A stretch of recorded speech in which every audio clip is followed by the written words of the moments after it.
lived on the dark side of town. I didn't have no money. My hair was growing long. G'day guys, welcome back to Bush Rats. I'm Lee, and today's episode we're getting stuck back into the Hilux revival. We're on to part 2 now. If you missed out on part 1, jump over and check that one out first so you can sort of see where we're up to now. So we've got it all stripped down. Tomorrow I've got my mate Kane. He's going to come out with his gas welder. He's a boilermaker by trade, not a panel and paint guy, but he has done a couple of floor patch jobs on his cars himself, so knows his way around it. He's going to show me roughly how to get it done, and I'm going to tackle a few of the spots myself. There's sort of 2 main ones in the floor and 2 main ones sort of in the back firewall of the car, which don't look too hard, so we're going to get stuck into them. A couple notes we've got. I've swapped the tyres over on it from my other single cab, just put the stock split rims back onto her just while she's rolling around the driveway, and put the 31s onto my single cab. I'll show you a picture of that in a second. Next thing, we have just put the stock bumper on it just to have a look at how that looks. In the last episode you would have seen I paint stripped and wire wheeled that other aluminium bumper. Fun facts, paint stripper sucks dicks. It's a fucking terrible product. It did not work as well as I thought, so yeah, next time I'll just, I don't even know, just pay to get it fucking sandblasted or whatever. Maybe just throw it in the bin and put the stock bumper back on. So I pulled out a few parts that need to get painted for the engine bay. I've picked up a fan shroud, just the airbox was a little bit crusty as well, so they're out of the car at the moment. Just been doing a little bit of tinkering off camera. I haven't decided on the bull bar yet, the aluminium one. She's got a couple of little cracks in it as well, but the number plate will cover that up. But I'm not sure. Like I've got to do suspension still, but with the stock bumper on and the stock rims and tyres, it doesn't look too bad, so I might actually take it back to a stock look. Last episode I said I wanted to get stuck into the tray, which that's going to go on the back burner for a minute. That'll probably be next episode on it or the one after, because I need to do the brakes. A few of the brake lines are pretty crusty, so she's a lot easier to get to without the tray on it. So that's on the to-do list. Maybe next episode. I don't know my way around brakes, so I've got to try and find a mate that knows what he's doing. So, but this one here, we're just going to get stuck into the rust repairs. Kane will be here tomorrow, and we're just going to be chopping, cropping, zapping, migging, just trying to get her all tidied up. So for the next week or so, I'll be getting that sort of sorted. So come along, check out what we get stuck into. Like I said, we're not professionals here, we're not restoring the car, we're just trying to make it a little bit better than it was. So instead of being able to put 3 fingers through the rust holes, I'm just going to weld in a little patch there, bit of seam sealer. You know, I've got some 2-pack paint coming that I'll tidy up with, but we'll get to that down the track. So let's get the grinders ready, and I'll see you in the morning with Kane.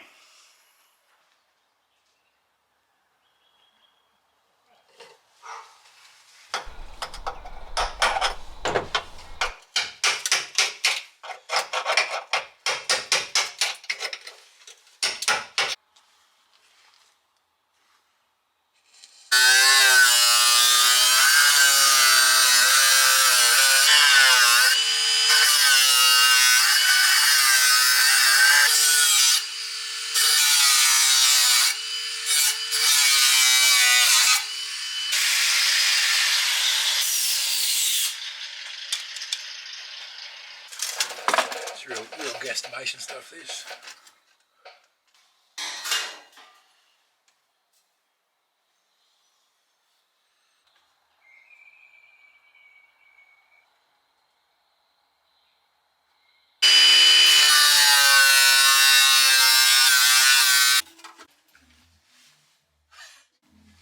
Tech screw it in. Yeah. Just some glue.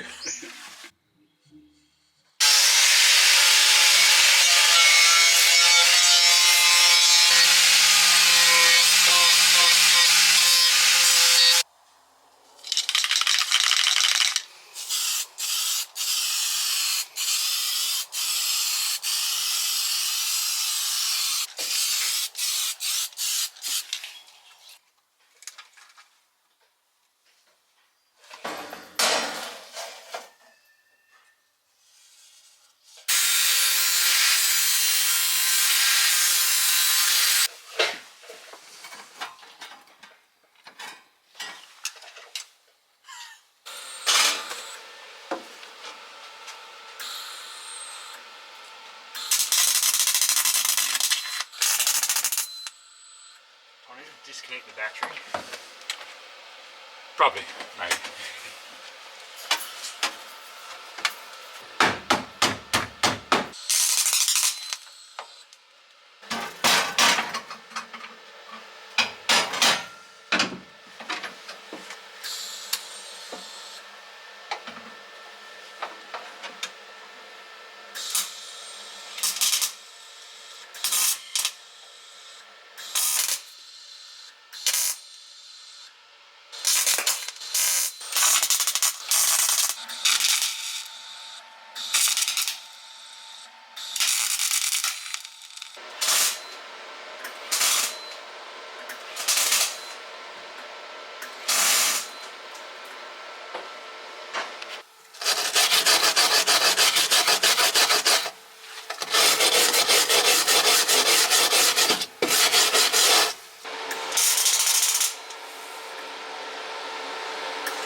Yeah, I just knock it down like Yeah. level-ish. Yeah, we're not trying to... Nah, you're never gonna get it.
Alright, Kane has been and gone. He's given me a quick rundown on how to with the welding.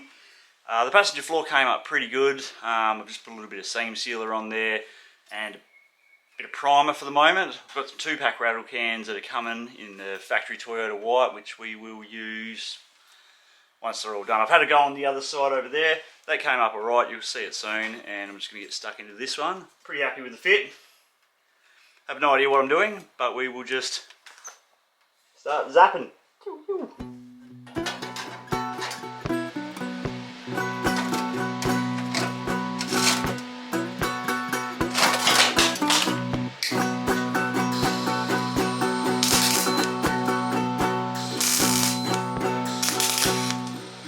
I'm rolling hearted, girl.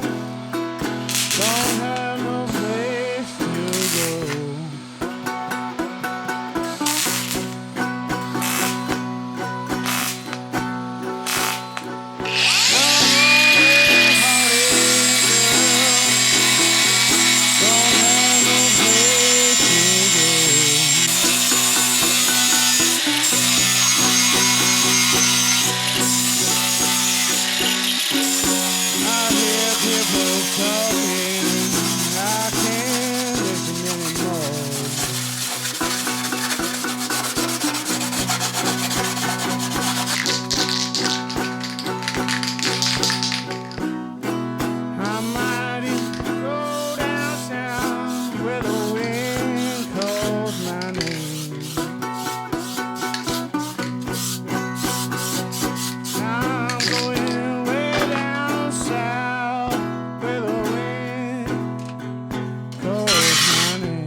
Another beautiful day in the carport, a little bit overcast. Been flat out on the rust repairs, as you've just seen. Got the 2 rear big holes that were rusted out, patched up. First ever go at it. I'm not too upset with how it's turned out. So it's not the prettiest looking thing, but it does look better than it used to. Put a bit of primer on there to start with. Still got to tackle the fenders. One of them needs a bit of a rust cut out of it as well. And then we'll just hit that with some rattle can paint, put the tray back on. No one will ever know, you know. So, but look at that, solid. Pretty happy with that for my first go. Kane's coming around again tomorrow. He's going to weld this last patch into the driver's floor, just because he did a pretty tidy job on the passengers. So I'll leave that one to him. And today's job is we're going to get around to changing out the suspension.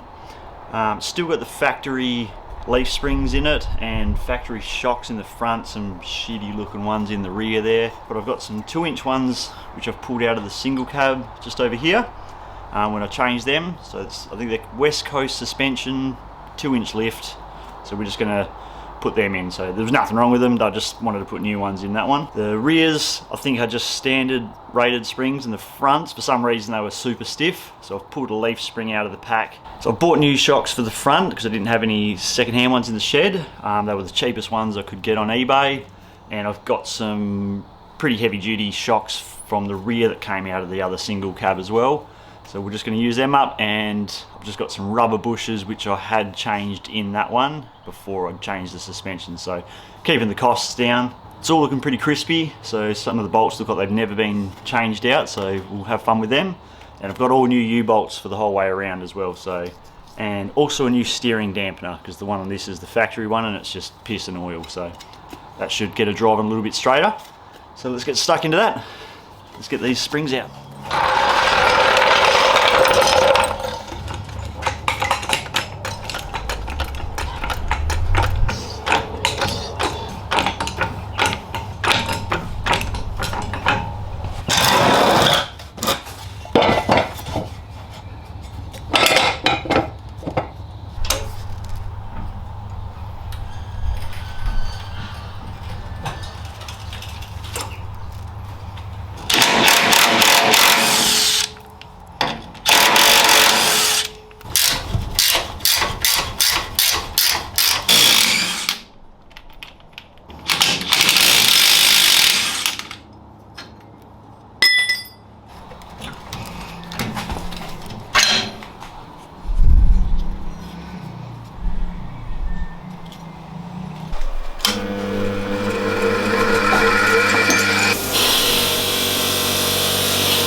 Big day on the tools.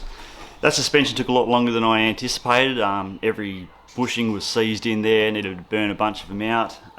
U-bolts all had to be cut. Everything was super crusty, so we got there in the end. Suspension's pretty much done. I've just got the steering dampener to go, which is also going to be a pain in the ass to get the old one off.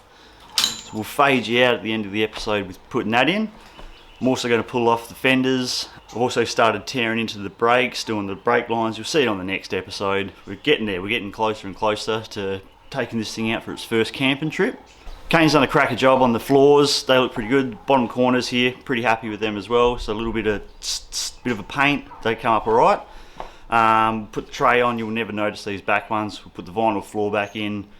We've got the water out of the car, so all the holes patched up. So she should be good enough for government work, I reckon. I've been around, tightened up all the bolts as well. I usually do that right at the end. Once you've got them all in, they go around, nip it all up, ready to go. Like I said, steering dampener in, and then yeah, brakes next. So we've got leaky wheel cylinders, all sorts going on back here. Leaky brake lines.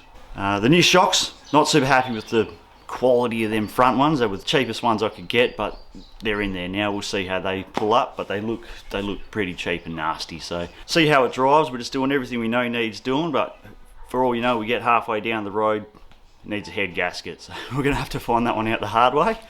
Like I said, I got Ethan coming. We're gonna do some mechanical work down the track. Ethan from Dads and Lads. I just want to do the timing belt, water pump. I need to put a new fan in there as well. So just while we're in there, we'll tidy that up. So yeah, we're almost at the point where we can start putting the whole interior back together. I've been fish oiling inside the doors. We'll fish oil up all the welds, paint things. It's gonna come up all right. But yeah, it was good to use up some of these old parts that I had laying around. Like I said, we'll see how the thing goes for a little while before we start doing performance mods or getting any good parts for it. I did anticipate selling the thing once I was done, but I don't know, I'm starting to become a little bit attached to it from all the hard work we've been doing. So might keep it as my wood beater, might keep it as a parts car. I don't know, you never know. You might need a head gasket. We don't know until we do the first drive, so we're getting there. But yeah, thanks for watching, guys. Appreciate you sticking around. Give us a thumbs up, like and subscribe if you've enjoyed it. A couple more episodes on this one, but I think the next episode I'm due for some fishing, maybe some yabbying, bit of a break, maybe a camping trip. So we'll see you on the next one. Enjoy, and I'm going to get stuck into putting in this steering dampener. Yoo.